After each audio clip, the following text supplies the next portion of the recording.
نحمده ونصلي على رسوله الكريم أما بعد فأعوذ بالله من الشيطان الرجيم بسم الله الرحمن الرحيم وقال الله سبحانه وتعالى والعصر إن الإنسان لفي خسر إلا الذين آمنوا وعملوا الصالحات وتواصوا بالحق وتواصوا بالصبر وقال الله سبحانه وتعالى يا أيها الذين آمنوا استعينوا بالصبر والصلاة إن الله مع الصابرين۔ میرے عزیز محترم بھائیوں، بزرگوں اور دوستوں، گزشتہ دنوں کے اندر بہاولپور وکٹوریا ہسپتال کے سامنے ایک شخص نے اپنے آپ کے اوپر پٹرول پھینکا، پٹرول ڈال کر پھر اپنے آپ کو آگ لگا دی۔ اور آگ کس لیے لگائی؟ بھوک کی وجہ سے تنگ آ کر اپنے آپ کو آگ لگا دی۔ بہت بڑا سانحہ ہے، بہت افسوس ہوا، بہت ہی زیادہ افسوس ہوا جب دیکھا۔ تو میرے عزیزو، آج مہنگائی اتنی بڑھ گئی ہے حد سے زیادہ۔ اس سے پہلے اللہ ہمیں کیا کہتا ہے؟ اللہ فرماتا ہے یا ایھا الذین آمنوا استعینوا، اے ایمان والو، جب تمہیں مدد مانگنی ہو تو مجھ سے مانگو۔ کس کے ذریعے مانگو؟ آمنوا استعینوا بالصبر والصلاۃ، نماز کے ذریعے سے اور صبر کے ذریعے سے۔ کہ نماز ایک ایسی دولت ہے کہ جب انسان اللہ کے سامنے کھڑا ہوتا ہے اور اللہ سے اپنی دعائیں مانگتا ہے تو اللہ سبحانہ و تعالی ان کی دعاؤں کو ضرور قبول فرماتے ہیں۔ ایک دفعہ ایسا ہوا کہ ایک صحابی گھر تشریف لے آئے، پوچھا بیوی سے کچھ کھانے کو ہے؟ کہا کچھ نہیں۔ کہا کہ نماز پڑھو، تم بھی اللہ سے مانگو، میں بھی اللہ سے مانگتا ہوں۔ وہ مسجد میں گئے، نفل پڑھی، اللہ سے مانگا۔ بیوی نے گھر مسجد بنائی ہوئی تھی، مصلی بنایا ہوا تھا، نفل پڑھے، اللہ سے مانگا۔ پھر گھر آئے، پوچھا کچھ ہے؟ کہتی ہے کچھ نہیں۔ تو پھر کہا کہ دوبارہ پڑھو۔ یہ مسجد میں چلے گئے اور وہاں نفل پڑھے، بیوی نے گھر میں نفل پڑھے، اور پھر پوچھا کہ کچھ ہے؟ کہا کہ کچھ نہیں۔ پھر کہا کہ ہم دوبارہ پڑھتے ہیں۔ تیسری مرتبہ پڑھی، صحابی نے مسجد میں جا کے پڑھ کے مانگا، عورت نے گھر میں مانگا اللہ سے۔ پھر پوچھا کچھ اللہ کی طرف سے مدد آئی ہے؟ بیوی نے کہا وہ جو ہماری چکی پرانی تھی وہ چل رہی ہے۔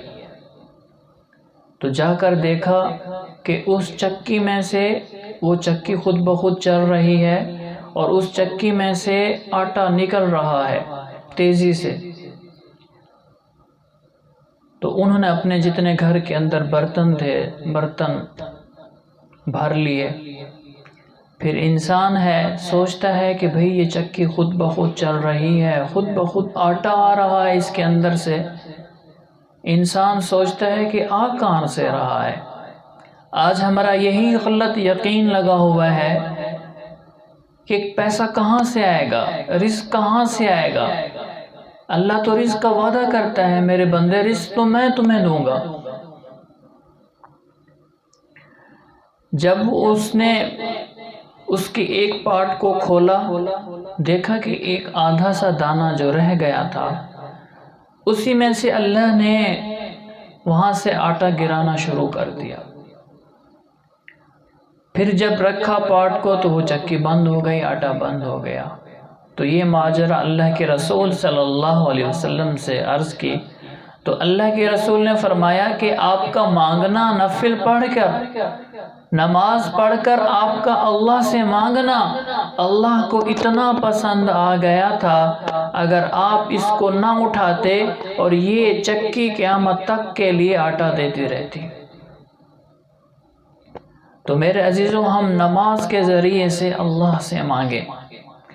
اللہ پاک فرماتے ہیں والعصر، مجھے عصر کے وقت کی قسم، ان الانسان لفی خسر، دنیا کے سارے انسان خسارے کے اندر ہیں۔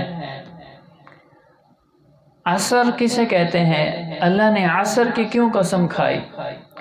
قرآن کو سمجھنے کے لیے عرب کی زندگی کو سمجھنا پڑے گا، عرب کی معاشرت کو سمجھنا پڑے گا۔ آپ آج سے 1400 سال پہلے چلے جائیں، وہاں کا معاشرہ کیسے تھا؟ یہ جیسے آج بازار کھلتے ہیں ایسے بازار نہیں ہوا کرتے تھے۔ کیا ہوتا تھا؟ لوگ گھروں سے نکلتے، کوئی کپڑا بیچنے والا نکلتا، کوئی شکر بیچنے والا نکلتا، کوئی پنیر بیچنے والا نکلتا، کوئی شہد بیچنے والا نکلتا، اسی طرح سارے نکلتے اور ایک جگہ شہر کے اندر جمع ہو جاتے، وہاں پر بازار شروع ہو جاتا۔ کوئی بکریاں لے کے آ رہا ہے، کوئی اونٹ لے کے آ رہا ہے، کوئی گھوڑے لے کر آ رہا ہے، اور خرید و فروخت شروع ہو جاتی تھی۔ جو ہی عصر کا وقت ہوتا تھا تو فوراً سارے کے سارے اپنے کام کو بند کر کے فوراً اپنے گھروں کی طرف بھاگتے تھے، کیونکہ یہ لوگ دور دور سے آئے ہوئے ہوتے تھے۔ ان کو پتہ تھا کہ اب عصر کا وقت داخل ہو گیا ہے، تھوڑے وقت میں عصر اور مغرب کے درمیان تھوڑا سا وقت ہوتا ہے، 1 گھنٹے کا تقریباً۔ تو اگر رات کی تاریکی ہمارے اوپر آ گئی تو پھر ان کی دشمنیاں ہوتی تھیں، کہیں ایسا نہ ہو کہ دشمن آئے اور اندھیرے کے اندر ہم پر حملہ کر دے، ہم پر وار کر دے، تیروں سے، نیزوں سے، تلواروں سے ہم پر وار کر دے، کہیں ہمیں ہلاک نہ کر دے۔ تو اس لیے وہ بھاگتے تھے کہ اب تھوڑا سا وقت رہ گیا ہے، تھوڑا سا وقت، ایسا نہ ہو کہ ہماری موت آ جائے۔ پھر وہ بھاگتے تھے اپنے گھروں کی طرف۔ اللہ اس لیے فرما رہے ہیں کہ میرے بندو، میں نے تمہیں سارا قرآن سنایا، تم نے اس سے سبق حاصل نہیں کیا۔ اب والعصر، مجھے عصر کے وقت کی قسم، ان الانسان لفی خسر، دنیا سارے کے سارے خسارے کے اندر ہیں۔ ایک عصر کا ایک دوسرا ترجمہ، عصر عصیر سے نکلا ہے۔ عصیر کسے کہتے ہیں؟ نچوڑنے کو۔ عصیر البرتقال، یہ مالٹے کا جوس ہے۔ مالٹے زیادہ ہوتے ہیں، اس میں سے جوس کم نکلتا ہے۔ عصیر العنب، یہ کس چیز کا جوس ہے؟ یہ انگور کا جوس ہے۔ عصیر الرمان، یہ کس کا جوس ہے؟ یہ انار کا جوس ہے۔ انار بہت سارے ہوتے ہیں، جوس بہت کم نکلتا ہے۔ انگور بہت سارے ہوتے ہیں، اس میں سے جو شیرہ نکلتا ہے وہ کم نکلتا ہے۔ تو اللہ فرماتے ہیں کہ تمہاری زندگی کا نچوڑ آ گیا، تمہاری زندگی کا نچوڑ آ گیا، اب تھوڑا سا وقت رہ گیا۔ ان الانسان لفی خسر، بے شک سارے لوگ خسارے کے اندر ہیں، الا، حرف استثناء ہے، اللہ فرماتے ہیں سوائے چند لوگوں کے۔ الا، کون سے وہ لوگ ہیں اے اللہ؟ اللہ فرماتے ہیں الا الذین آمنوا، جو مجھ جیسے رب پر ایمان لے آئے۔ 4 شخص ہیں جو کامیاب ہیں، اس کے علاوہ دنیا کے سارے انسان ناکام ہیں۔ الا، سوائے الا الذین آمنوا، جو مجھ پر ایمان لے آئے گا۔ اللہ کی ذات پر ایمان لانا ہمارا فرض ہے۔ اچھی اور بری تقدیر پر، نفع اور نقصان پر، تقدیر پر ایمان لانا ہمارا فرض ہے۔ جو اللہ کی طرف سے اچھے حالات آئیں، برے حالات آئیں، یہ تقدیر میں اللہ نے لکھ دیا تھا، وہ ہو گیا۔ ہم نے اللہ کی تقدیر پر راضی رہنا ہے۔ الا الذین آمنوا، جو ایمان لے آئے، وعملوا الصالحات، ایمان کے بعد گناہوں کو چھوڑ کر نیکیوں کے اندر آ گئے، نیک عمل کرنے ہیں، اپنی زندگی میں اللہ کے حکم اور نبی کے طریقوں پر زندگی گزارنی ہے، اپنی خواہشات، نفس کے کہنے پر، شیطان کے کہنے پر زندگی نہیں گزارنی۔ الا الذین آمنوا وعملوا الصالحات، تیسرا کام کیا؟ وتواصوا بالحق، حق کی بات کرنی ہے، جہاں بھی ہونا ہے حق کی بات کرنی ہے۔ اگرچہ اپنا بھائی ہے، اپنا باپ ہے، اپنی ماں ہے، اپنی بہن ہے، اپنا رشتہ دار ہے، اپنی قوم والا ہے، اپنے قبیلے والا ہے، اپنے گاؤں والا ہے، اپنے علاقے والا ہے، اپنے شہر والا ہے، اپنے ملک والا ہے، اگرچہ وہ زیادتی کریں گے، اگر وہ حق پر نہیں ہوں گے تو اس کا ساتھ ہم نے نہیں دینا۔ حق کا کام کرنا ہے، حق کا ساتھی بننا ہے۔ آج اس چیز کا تعصب ہے، حق کو نہیں دیکھتے ہم لوگ۔ اگرچہ ہمارا بھائی قصوروار ہوتا ہے، ہم کہتے ہیں یہ تو ہمارا بھائی ہے، اگرچہ قصوروار ہے، ہم ساتھ اسی کا دیں گے، گویا یہ ظلم کا ساتھ دے رہا ہے۔ اگر ہمارا رشتہ دار ظالم ہے، ہم ظالم کا ساتھ دیتے ہیں، اگر ہمارے علاقے والا ظالم ہے، ہم اس کا ساتھ دیتے ہیں، اگر ہمارے ملک والا ظالم ہے، ہم اس کا ساتھ دیتے ہیں، مظلوم کا ساتھ نہیں دیتے۔ اللہ پاک فرماتے ہیں حق والوں کا ساتھ دو۔ اور چوتھا کام کیا؟ وَتَوَاصَوْا بِالصَّبْرِ، چوتھا کام کیا ہے؟ آپ نے صبر کرنا ہے۔ جب حق کی بات کرو گے، جب ایمان لاؤ گے بھی تکلیفیں آئیں گی، نیک عمل کرو بھی تکلیفیں آئیں گی، حق کی بات کرو بھی تکلیفیں آئیں گی، اور آپ نے کیا کرنا ہے؟ صبر کرنا ہے۔ وَتَوَاصَوْا بِالصَّبْرِ، صبر کرنا ہے۔ تو میرے عزیزوں، بڑا افسوس ہوا، ایک بھائی نادان نے اپنے آپ کے اوپر آگ ڈالی، پیٹرول ڈالا اور اپنے آپ کو آگ لگا لی۔ بہت افسوس کی بات ہے میرے عزیزوں۔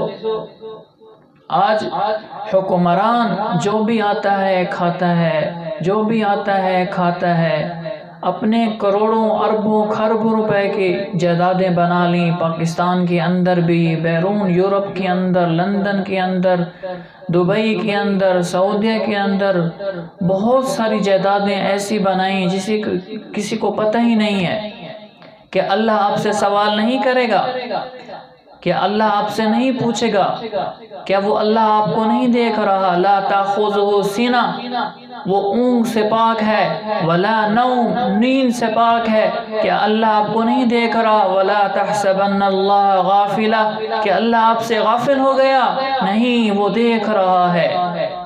یعلم خائنۃ الاعین، وہ تمہاری آنکھوں کو بھی دیکھتا ہے، جب تمہاری آنکھیں خیانت کرتی ہیں، وہ اللہ تمہارے دلوں کے بھیدوں کو بھی جانتا ہے۔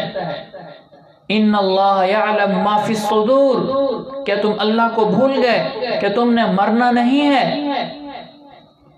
کیا تم اس دنیا میں ہمیشہ ہمیشہ رہو گے؟ یہ اربوں اور خربوں روپے اپنے ساتھ لے کر جاؤ گے؟ مظلوم غریب پس رہا ہے آج، کہ یہ تم اربوں خربوں روپے ساتھ لے کر جاؤ گے؟ ہمارے اسلام نے ہمیں کیا سکھایا؟ حضرت عمر رضی اللہ تعالی عنہ خلیفہ ہیں، اور کیا کہہ رہے ہیں؟ رو رہے ہیں، اور کیا کہہ رہے ہیں؟ اگر مدینے کے کنارے میں، اگر میری جہاں پر خلافت ہے اس کے کنارے میں بھی، میرے آخری کونے میں بھی اگر ایک کتا پیاسا مر گیا، بھوکا مر گیا، اللہ کل قیامت والے دن مجھ جیسے عمر سے سوال کرے گا، آپ کی ملکیت کے اندر ایک کتا مرا ہے بھوکا، تو یہ ایسے خلیفہ تھے، یہ بادشاہ تھے۔ آج کے ہمارے بادشاہ معذرت کے ساتھ اپنے بینک بیلنس کو بنانے کے چکر میں ہیں. ہماری بلڈنگیں بن جائیں، ہماری لگژریاں گاڑیاں آ جائیں، ہمارے بنگلے بن جائیں.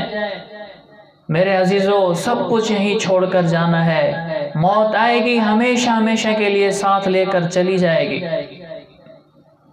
اللہ کو راضی کریں، اللہ کو راضی کرنے کے اندر لگیں. حضرت عمر بن عبدالعزیز رحمہ اللہ تعالی بادشاہ ہیں. گھر کے اندر آتے ہیں، بیٹیاں اپنے منہ کو چھپا رہی ہیں. باپ بات کر رہے، بیٹیاں اپنے منہ کے اوپر پردہ دے رہی ہیں، دوپٹہ دے رہی ہیں. باپ نے پوچھا کیا بات ہے؟ بادشاہ کی بیٹیاں ہیں. کہا کہ آج سالن نہیں تھا، ہم نے پیاز سے کھانا کھایا، اس کی وجہ سے ہمارے منہ سے بدبو آ رہی ہے. ہم یہ چاہ رہی تھی کہ آپ کو اس کی وجہ سے تکلیف نہ ہو. عید کا دن ہے، بیٹے اور بیٹیوں کے لیے نئے کپڑے نہیں ہیں کہ شاہی بچے ہیں، شاہی لوگ آ کر ملیں گے اور شہزادے آ کر ملیں گے. عید کا دن ہے، کیا کریں؟ دونوں میاں بیوی آپس میں سوچ رہے ہیں کہ کیا کیا جائے، کیا کیا جائے، کیا کیا جائے. بیوی نے پھر مشورہ دیا، ایسا کرو، جو آپ کا خزانچی ہے اس سے 1 مہینے کی تنخواہ ایڈوانس لے لو. میں گھر میں مزدوری کر کے، کچھ کام کر کے، چکی چلا کے میں وہ پیسے دے دوں گی، ہم اگلے مہینے کا خرچہ چلا لیں گے. آپ کی اس تنخواہ سے بچوں کے کپڑے لے لیتے ہیں. حضرت عمر بن عبدالعزیز رحمہ اللہ تعالی نے فرمایا کہ آپ نے ٹھیک کہا، میں خزانچی سے جا کر کہتا ہوں. جب خزانچی سے جا کر ملے، وہ بھی تو عمر کا خزانچی تھا، عمر بن عبدالعزیز کا خزانچی تھا. کہا کہ مجھے 1 مہینے کی ایڈوانس تنخواہ دے دیں.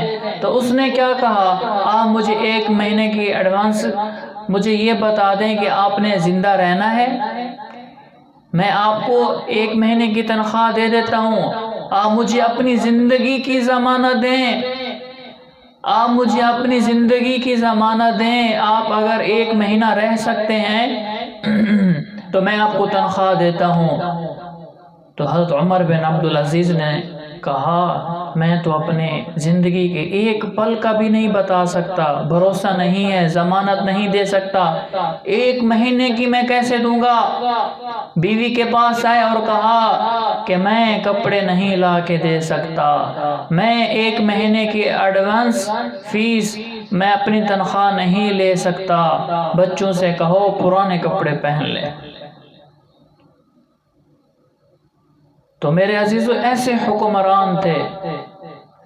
آج جتنے مالدار ہیں، اگر وہ زکوٰۃ دے دیں، پورے پاکستان کے اندر سے غربت ختم ہو جائے. جتنے ہمارے سیاستدان ہیں، اگر یہ مال دے دیں، سارے پاکستان کا قرضہ ختم ہو جائے. سارا مال نہ دیں، صرف آدھا مال دے دیں، پورے پاکستان کا قرضہ ختم ہو جائے. آدھا مال دے دیں، کوئی پاکستان کے اندر غریب نہ رہے. جو امیر لوگ ہیں وہ اپنے مال میں سے زکوٰۃ نکالیں اور عشر نکالیں، تاکہ کوئی غریب بھوکا نہ سوئے. اللہ کی طرف سے پھر عذاب آتے ہیں. جو انسان زکوٰۃ نہیں دیتا، جو عشر نہیں دیتا، پھر اللہ کی طرف سے عذاب آتے ہیں، اللہ کی طرف سے مصیبتیں آتی ہیں. جو تم لوگ غریبوں پر نہیں لگاؤ گے، اللہ تمہارے مال کو ایسے ضائع کرے گا. تو میرے عزیزو، سب بھائی، جتنے بھائی سن رہے ہیں، کہ غریبوں کا خیال کریں، غریبوں پر خرچ کریں. یہ جو مانگنے والے ہوتے ہیں، صرف ان پر خرچ بھی نہیں کرنے. جو سفید پوش ایسے ہیں جو اپنے غربت کو چھپا کر سوتے ہیں، اپنی غربت کا کسی کو نہیں بتلاتے، ایسے لوگوں کو ڈھونڈ کر دیں. جو کسی سے سوال نہیں کرتے، ہم کسی سے سوال نہیں کرتے. جو لوگ سوال نہیں کرتے ان کو ڈھونڈ کر دیں. اور جو مرد حضرات جتنا کما کر آتے ہیں عورتوں کو چاہیے کہ اس پر صبر کریں، اس پر شکر کریں۔ اکثر ایسے ہوتا ہے کہ مرد کما کر آتا ہے، عورتوں کی ڈیمانڈیں پوری نہیں ہوتی، عورتیں کہتی ہیں میری یہ چیز بھی لینی ہے، وہ چیز بھی لینی ہے، یہ چیز بھی نہیں ہے، وہ چیز بھی نہیں ہے، میری زندگی عذاب بن گئی ہے، کیا کماتا ہے تو، کیا کرتا ہے، ایسے تانے دیتی ہیں۔ مرد جوش میں آ کر پھر ایسے غلط قدم اٹھا لیتے ہیں۔ عورتوں کو بھی چاہیے کہ وہ مردوں کا ساتھ دیں، صبر اور شکر کے ساتھ گزاریں۔ اللہ کے رسول صلی اللہ علیہ وسلم نے فرمایا، میرے امتی جب تمہارے غم تمہیں لگیں، جب تمہیں کوئی غم پہنچے تو میرے غم کو یاد کرنا، میرے غم کے بدلے میں تمہارے غم تمہیں ہلکے لگیں گے۔ جب تمہیں بھوک پہنچے میری بھوک کو یاد کرنا، تمہاری بھوک تمہیں ہلکی لگے گی۔ اللہ کے رسول صلی اللہ علیہ وسلم کے 2 مہینے تک چولہا نہیں جلتا تھا، 40 دن تک چولہا نہیں جلا، صرف کھجور اور پانی پر گزارا ہو رہا ہے۔ تو میرے عزیزو، یہ چھوٹی سی زندگی ہے، ہم سب نے مرنا ہے اور یہاں سے ہمیشہ کے لیے چلے جانا ہے، اور آخرت کی زندگی ہمیشہ والی زندگی ہے۔ میرے عزیزو، اللہ کی طرف سے حالات آتے ہیں، صبر کریں، شکر کریں، اللہ سے عافیت مانگیں۔ جتنے بھی بھائی غریب ہیں غریبوں کی مدد کریں، غریبوں کو کھانے کھلائیں، غریبوں کو کپڑے پہنائیں، غریبوں کی حاجتوں کو پورا کریں۔ کل قیامت والے دن کیا ہوگا؟ اللہ کے رسول صلی اللہ علیہ وسلم نے فرمایا، اللہ فرمائے گا، او میرے بندے، جن لوگوں نے تمہیں پانی پلایا جاؤ آج ان کو جنت میں لے کر جاؤ۔ اللہ فرمائے گا، ارے میرے بندو، جن فقراء سے فرمائے گا، جنہوں نے تمہیں کھانا کھلایا آج جاؤ ان کو جنت میں لے کر جاؤ۔ اللہ پاک فقراء سے فرمائیں گے، ارے میرے بندو، تم فقیر تھے، جنہوں نے تمہیں کپڑے پہنائے آج جاؤ ان کو جنت میں لے کر داخل ہو جاؤ۔ تو میرے عزیزو، ہم خرچ کریں اللہ کے راستے میں، اللہ کی رضا کے لیے کریں۔ اللہ پاک ان باتوں پر عمل کرنے اور دوسروں تک پہنچانے کی توفیق عطا فرمائے۔